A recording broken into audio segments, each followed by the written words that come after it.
Now we study second step of aerobic respiration which occur within mitochondrial matrix, that is Krebs cycle.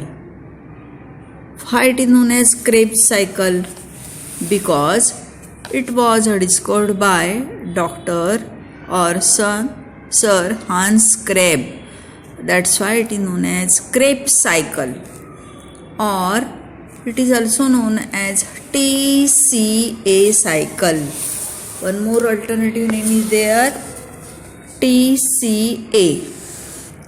TCA stands for tricarboxylic acid cycle, because there are compounds having 3 carboxylic group, tricarboxylic acid cycle, or it is also known as citric acid cycle, because first stable product of cycle is citric acid. That's why called citric acid cycle.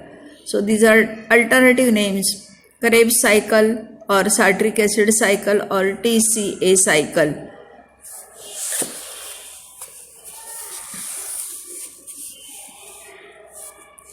We have seen glucose, which is a respiratory substrate having 6 carbon, undergo glycolysis, that is breakdown, in a stepwise manner to produce 2 molecules of 3 carbon compound pyruvate.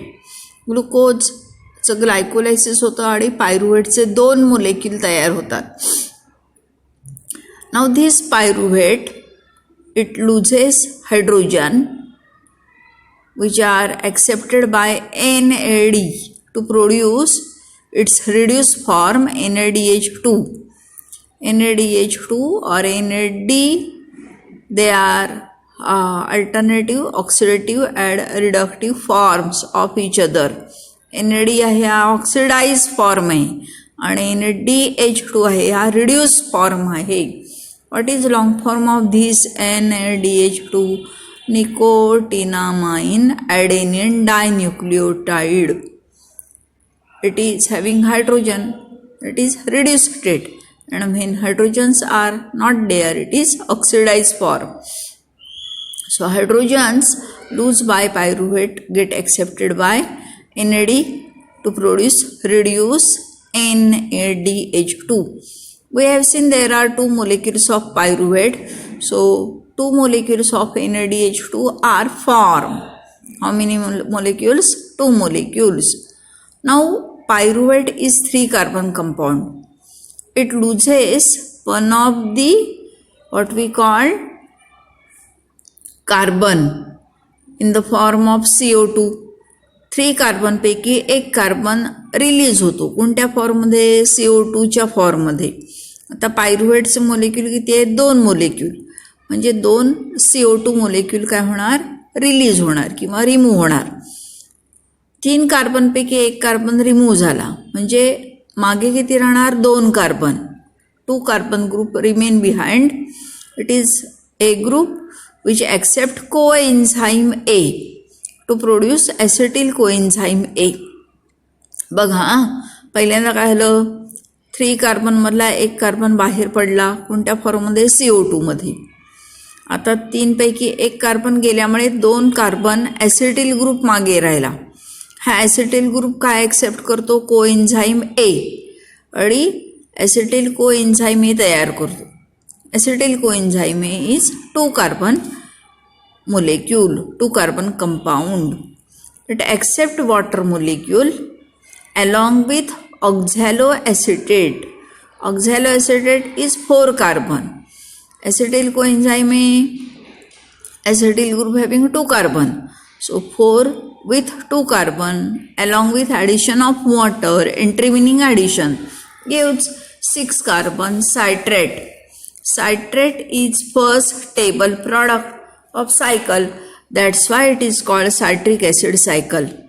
Citrate loses water molecule to produce cis-aconitate. What is it? Cis-aconitate. Carbon number remain same. 6 carbons are there. Then cis acconated undergo hydration. Addition of water to produce its what we call isomer isocitrate having same carbon. So 6 carbon molecules are citrate, cis acconated, isocitrate, and here it is one more oxalosuccinate having 6 carbon structure. Now isocitrate loses one of the hydrogen molecule which get accepted by NAD to produce NADH2. आयसोसायट्रेट काय करतो, hydrogen आहे हा remove करतो. जो code accept करतो oxidise NAD. Oxidise NAD hydrogen accept केल्यामुळे काय होतं, रिड्यूस होतो आणि कोणत्या फॉर्ममध्ये कन्वर्ट होतो, NADH2 मध्ये. त्याच वेळेला आयसोसायट्रेटचं कन्व्हर्शन कशात होतं, oxalosuccinate having same carbon 6 carbon. Now this oxalosuccinate undergo decarbosylation by removal of carbon in the form of CO2. oxalosuccinateचं decarbosylation झालं, एक कार्बन बाहेर पडला म्हणजे मागे किती राहिले, 5 carbons left behind in the form of alpha ketoglutarate. So it is unique molecule. Alpha ketoglutarate is unique molecule having 5 carbon.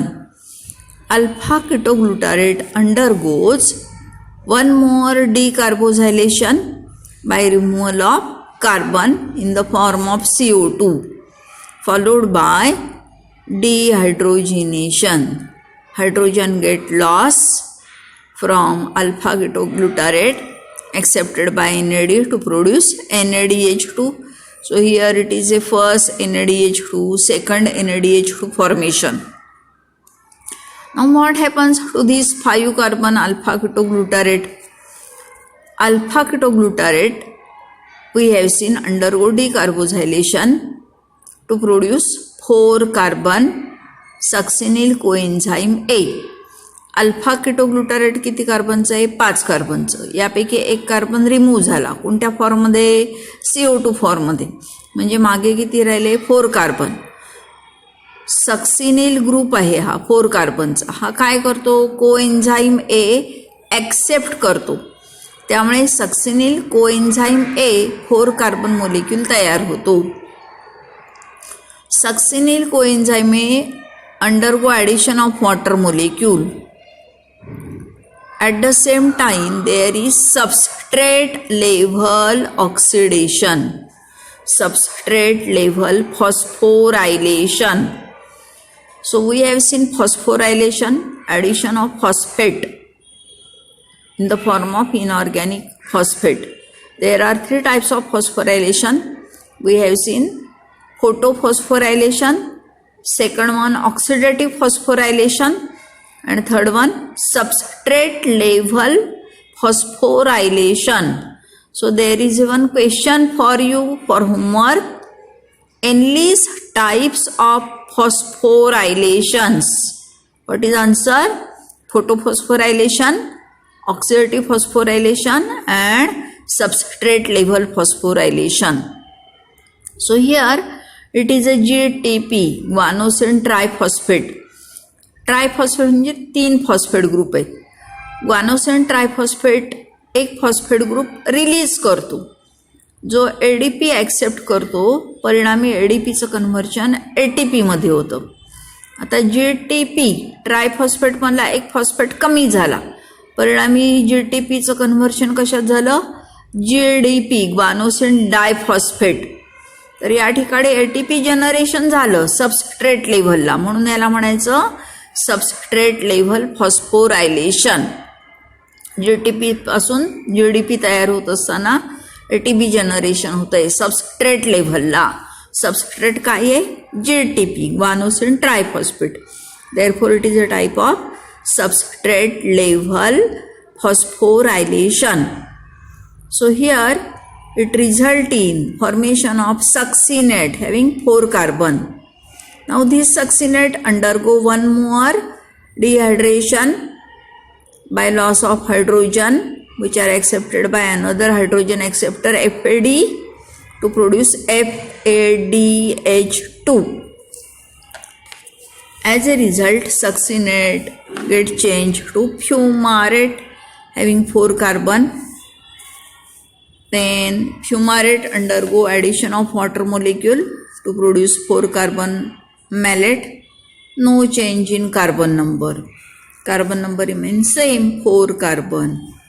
And now this malate again loses one of the hydrogen to produce NADH2, and malate give rise to 4 carbon oxaloacetate due to loss of hydrogen to produce NADH2. This oxaloacetate, which is 4 carbon molecule, again react with acetyl coenzyme 2 carbon with addition of water to continue cycle to produce citrate. So that is Krebs cycle discovered by scientist Sir Hans Krebs. आता एक cycle पाहिली तर एका सायकलमध्ये NADH2चे 3 molecule तयार होतात, first, second आणि third, एका पायरुव्हिक ॲसिड मोलेक्यूलसाठी. आपण पाहिलेलं आहे पायरुव्हिक ॲसिडचे 2 मोलेक्यूल तयार होतात. एका ग्लुकोजपासून पायरुव्हेटचे 2 मोलेक्यूल 3C+3C 2 मोलेक्यूल तयार होतात. एका पायरुव्हेट मोलेक्यूल पायरुव्हिक ॲसिडचे 2 मोलेक्यूल तयार होतात, त्यापैकी एक मोलेक्यूल क्रेब्स सायकलमध्ये एंट्री करतो. जसा पहिला मोलेक्यूल किंवा एक मोलेक्यूल एंट्री करतो तसंच दुसराही मोलेक्यूल क्रेब्स सायकलमध्ये एंट्री करत असतो. आता एका मोलेक्यूलचं ज्याला फर्दर प्रोसेसिंग होतं क्रेब्स सायकलमध्ये, तेव्हा NADH2 किती तयार होतात? 1, 2 आणि 3 NADH2. FADH2 किती तयार होतात? 1 एका सायकलला. अशा सायकल किती होणार? 2 पायरुव्हिक ॲसिडसाठी 2, म्हणजे 2 मोलेक्यूलपासून 3 × 2 6 NADH2 तयार होणार आणि 2 FADH2 तयार होणार. हे आलं लक्षात तुम्हाला? त्याचबरोबर एका सायकलमध्ये डायरेक्ट सबस्ट्रेट लेव्हल फॉस्फोरायलेशनमधून एक ATP तयार होतो. सायकल किती वेळेला रन होणार? 2 वेळेला, म्हणजे ATPसुद्धा किती तयार होणार? 2 ATP. कोणत्या लेव्हलला? Substrate level phosphorylation. NGTP give rise to GDP. एवढं लक्षात आलं? ठीक आहे. त्यानंतर यापूर्वी आपण पाहिलेलं आहे हे कनेक्शन आहे ग्लायकोलायसिस आणि क्रेब्स सायकलमधलं. पायरुव्हेट ज्याला क्रेब्स सायकलमध्ये एंट्री करतो, एका पायरुव्हेटमधून एक NADH2 तयार झाला, दुसऱ्या पायरुव्हेटमधून दुसरा NADH2 तयार झाला, म्हणजे इथे किती NADH2 तयार झाले? 2. याला म्हणायचं कनेक्टिंग लिंक. कनेक्टिंग लिंकमध्ये 2 NADH2 मोलेक्यूल तयार झाले. 2 पायरुव्हिक ॲसिड मोलेक्यूल जेव्हा क्रेब्स सायकलमध्ये एंट्री करतात त्यावेळेला 1, 2, 3 गुणिले 2 6 NADH2, FADH2 1 गुणिले 2 2 आणि ATP 1 × 2 2 ATP. एवढे प्रॉडक्ट किंवा एवढे मोलेक्यूल तयार होत असतात. त्यानंतर 6 कार्बन ॲसिड कोणती? सायट्रेट, सिसअकोनिटेट, आयसोसायट्रेट, ऑक्झॅलोसक्सिनेट, हे सगळे 6 कार्बन आहेत. 5 कार्बन युनिक आहे, एक आणि एकच. कोणता तो? हे काय मी चालूच नाही केलं. 5 कार्बन युनिक आहे. कोणता? Alpha ketoglutarate. आणि 4 कार्बन कोड सक्सिनिल कोएन्झाइमे, सक्सिनेट, फ्युमारेट, मॅलेट आणि ऑक्झॅलो ॲसिटेट. तर ही जी सायकल आहे ही तुम्हाला फ्युचरमध्ये लागत असते. 12वीला नाही लागत आहे, पण बायोशी रिलेटेड कोर्सेस घेतले तर लागते. तर एकदा ड्रॉ करून ठेवायची आहे. इथे मी तुम्हाला व्यवस्थित फोकस करते. तर याप्रमाणे तुम्ही ही जी सायकल आहे ही सर्कल ड्रॉ करून छान ड्रॉ करून ठेवा. Crab cycle. ओके, ठीक.